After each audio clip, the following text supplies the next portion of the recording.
Chaque jour, Charles et Carole vous présentent la leçon de l'école du sabbat.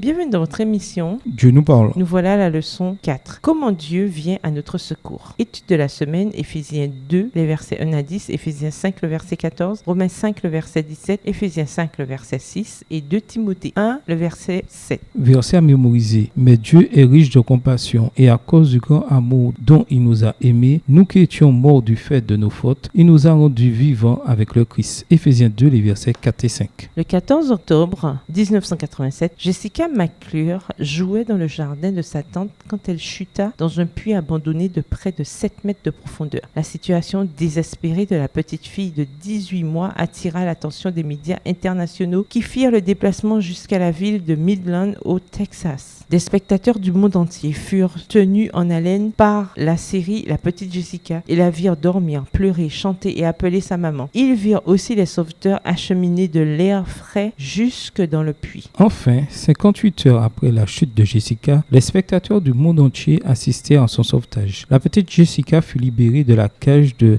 2,5 mètres carrés qui l'avait retenue prisonnière pendant plus de 2 jours. Scott Shaw, photographe qui a remporté le prix Pulitzer, captura la scène. Un cap de secours scinde en deux les visages inquiets des secouristes, les yeux fixés sur le petit paquet couvert de bandages qui s'était retrouvé au cœur du drame, la petite Jessica. Il n'y a rien de plus captivant qu'un bon récit de sauvetage. Paul, dans Éphésiens 2, les versets 1 à 10, nous donne une vision de la mission de sauvetage la plus grandiose et la plus radicale de tous les temps. La persévérance de Dieu en vue du rachat de l'humanité. L'histoire prend une dimension plus dramatique encore quand on sait que nous ne sommes pas de simples spectateurs du sauvetage de quelqu'un d'autre, mais des témoins de notre propre sauvetage. Au revoir. Et à demain si Dieu veut.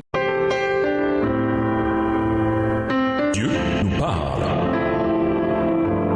Chaque jour, Charles et Carole vous présentent la leçon de l'école du sabbat.